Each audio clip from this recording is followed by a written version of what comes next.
Porque lá naquelas aldeias germânicas, quando havia um incidente dentro da comunidade, os mais velhos se reuniam para decidir sobre aquela conduta, se ela era aceitável, reprovável, e se fosse reprovável, qual era a punição. Então, isto tendo sido levado como um hábito de julgamento dos bárbaros para o Império Romano, acabou sendo incorporado no direito, que é a origem do nosso júri. O Senado também tem essa mesma, né? O Senado é da mesma raiz de senil. E aí vocês estão pensando assim, poxa, mas aquele pessoal está lá não sabe de nada. É porque na época o antigo significava conhecedor, né? Nem sempre.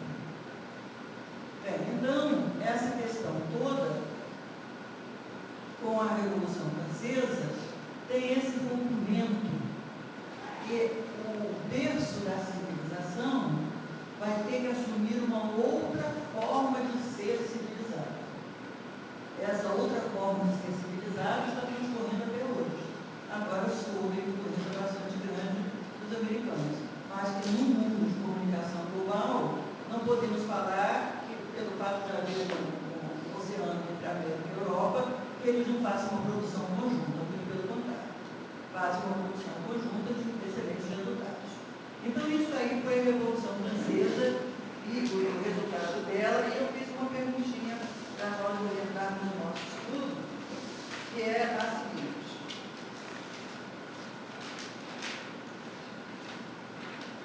A Revolução Francesa ocorreu em 1789 e o advento da doutrina espírita consolidou-se em 1857, quando foi lançado o Livro dos Espíritos. Portanto, após 68 anos. É possível fazer alguma correlação entre os fatos de 1789, as consequências que se realizaram nos 68 anos seguintes e o surgimento da doutrina? É possível fazer uma correlação? Só é, né? Só é. E aí, como é que a gente responde? Se for afirmativa a sua resposta, qual teria sido? Quem respondeu? Peraí, levanta o dedo assim, aí eu te falo, Luciano, por favor. Por conta da composição mesmo do povo, da distribuição do povo na época, tinha os clérigos, tinha a nobreza e a burguesia. E a burguesia era composta por 90 e tantos por cento Que não pintava nada, né? Não afetava, não tinha direito a nada. Então, esse grupo aqui, pela própria condução, eles não morriam de fome, eles tinham trabalho, eles produziam, né? Era mais fácil o nobre passar fome do que o momento na força que fez essa modificação. Quem tem outra resposta ou queira dar uma resposta idêntica, mas... Eu botei diferente porque eu li ontem à noite, mas eu achei que poderia ser a independência da América. Eu não sei se entraria nesse contexto. Não, a independência da América entra como causa, ou uma das causas, né? Uma das razões que acaba desenvolvendo depois na Revolução Francesa. Mas vejam bem, vamos rever a pergunta e vamos construir uma resposta em conjunto. A pergunta é a seguinte: é possível fazer alguma correlação entre os fatos de 1889, as consequências que se realizaram nos 68 anos seguintes e o surgimento da doutrina? É possível, sim, fazer uma correlação. E esta correlação é exatamente no sentido das inovações. Das inovações dentro das relações sociais. Vocês imaginem se em qualquer época anterior, se no ano de 1789 surgisse alguma coisa tão revolucionária como a doutrina espírita, no momento em que a igreja era quase com um poder tão absoluto quanto tem. Ia para a fogueira imediatamente. Então vejam como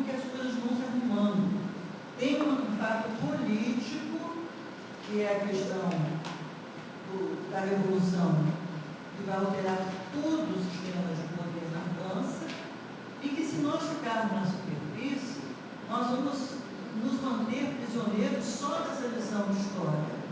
Mas o que começa a acontecer? Como o poder absoluto desaparece, as pessoas começam também a poder aparecer.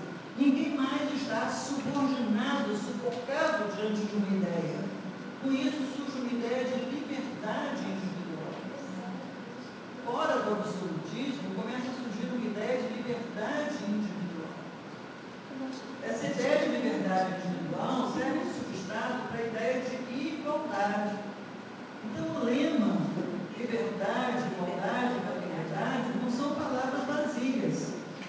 São ambições que se iniciam na sua conquista com aquele momento. Ao ter 68 anos de modificações, no momento que inicia a correlação, por exemplo, eu mesmo que hoje estou assim agora, a correlação que existe muito entre o que em 1857 e o anteriormente, foi que no momento que explodiu toda essa abertura, o ser humano, vamos colocar assim, passou a ser um ser humano pensante com a liberdade, para poder, e a espiritualidade foi trabalhando para que quando a doutrina chegasse, pudesse ser recebida como mente aberta. Imagina um movimento de mesa girante naquela época. Tudo bem? Mesa direta. Então, Kardec iria para a fogueira, né? Ele já ia para a fogueira. Então, acho que a grande correlação foi a transformação da abertura mental do homem, a capacidade dele de progredir pensando, e ser pensante. Ter liberdade para pensar diferentemente. Porque sem pensar diferentemente, ficaria prisioneiro ou dos dogmas católicos ou dos dogmas protestantes, e não haveria espaço para uma religião que começa perguntando assim: que é Deus? É chocante. A primeira vez que a gente vê que é Deus, a gente está esperando quem? Está de cara com que? Ué, agora virou coisa? Né? Imagina isso. Fora da época propícia. Qual foi o ano da codificação? A primeira edição do Livro dos Espíritos é de 1857. 1857. É, o advento da doutrina. 1897. E a dele foi 500. Não tinha as 1.500. Não, 500 alguma coisa. Estamos indo, certo? Bem, aí isso continua, né? Continuam os desdobramentos. Se cada um pode pensar como quiser, se cada um pode seguir o caminho que queira, todas as perspectivas se descortinam. E então o homem começa a produzir livremente ideias e fatos. E aí isso vai desembocar no que se chama de Revolução Industrial. É a Revolução Industrial que culmina com o desenvolvimento nuclear, da locomotiva e da máquina a vapor. Então, sobre esses três pilares da Revolução Industrial, estão calcados todos os avanços tecnológicos que nós estamos empreendendo desde então. Né? E daqui a mais alguns anos, quando a história se debruçar sobre o final, os últimos 50 anos, a segunda metade do século XX, vai ficar assombrada com tudo que se produziu nessa segunda metade. Então vejam que nós, como espíritos, vamos acumulando saber e de repente estamos encarnados em quantidade suficiente para que aquele saber produza uma mudança. E aí a gente estaciona e continua crescendo até que, em um determinado período, aquele saber provoca outra mudança. Então vejam, cada um de nós cresce paulatinamente, mas a sociedade que a gente cria cresce de uma forma que é maior do que o somatório do crescimento individual. É uma época enorme. Isso é muito importante. Tudo que nós pretendemos dar à sociedade como característica terá que ter passado antes em nós.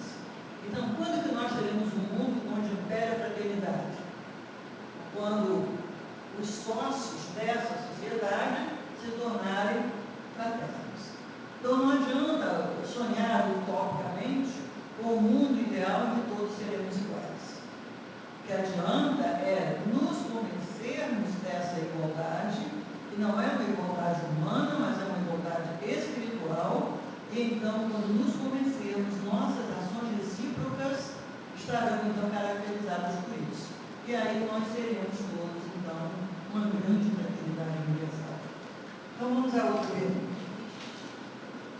Destaque do texto, agora a Revolução Industrial. Destaque do texto duas circunstâncias que, sob o seu ponto de vista, foram profundamente relacionadas com as condições adequadas para o surgimento da doutrina espírita. Quaisquer duas, quem quer falar? Na Revolução Industrial, que eu vi ali, era o avanço tecnológico se contrapondo com o atraso moral, né? E aí a doutrina espírita veio talvez para balançar um pouquinho. Estou ouvindo você. Não eu botei isso aí, eu achei, quer dizer, esse avanço tecnológico, atraso moral. Não precisa ser hoje, A gente estava resolvendo as necessidades materiais. Certo? A gente estava resolvendo as necessidades materiais. As comunicações também, as inter-relações entre os... Isso também é importante, porque quando você está no grupo isolado, as ideias tendem a fenecer. Porque o que faz as ideias florescer é a construção múltipla. Então, se duas ou três pessoas cuidam de uma ideia, ela vai crescer muito menos do que se ela for cuidada por 30 pessoas. Claro que no grupo de 30 vai haver mais briga, mas o resultado final da briga vai ser mais rico. Então, o fato de naquele momento se estabelecerem facilidades de comunicação, por exemplo, para escrever o livro dos Espíritos, Kardec tinha perguntas e respostas obtidas em vários lugares. Ele não poderia ter esse conjunto de perguntas e respostas para ele analisar, selecionar e organizar o livro, se ele não tivesse meios de comunicação. Então, as pessoas faziam os seus trabalhos e mandavam para Kardec. Ele trabalhou no primeiro momento, com tudo aquilo que ele próprio havia colhido, mais essa coletânea obtida do mundo todo eu quero dizer do mundo todo da época, né? E organizou o livro dos Espíritos. Depois ele reviu o livro dos Espíritos e fez a forma como nós o conhecemos hoje. E ainda sobrou material para fazer o livro dos Médiuns. Foi editado em 1861. Então vejam que a importância da comunicação, da facilidade de comunicação, é que esses fatos se vencem. E é importante também que o homem tivesse as necessidades materiais atendidas, porque é muito difícil pensar antes de barriga roncando. Concorda comigo? Então, se você tem que levantar com o primeiro raio de sol, e se você tem que estar na lida o dia inteiro, e se quando o sol se põe, você está exausto para se jogar em qualquer lugar e adormecer, você não pode ser um pensador. Você tem que ter tempo para ser um pensador. Então, a tecnologia que propiciou a liberação do tempo, o tempo não era mais único e exclusivamente para garantir a sobrevivência física, importou muito para que uma revolução moral pudesse ser proposta. Então, todos os fatos que se passam, desde a Revolução Francesa e ao longo da Revolução Industrial, vão trazer, então, um mundo europeu àquela condição que vigorava a partir da segunda metade do século XIX. Então, no momento certo, e é lógico, a espiritualidade não teria trazido a doutrina no momento errado, porque senão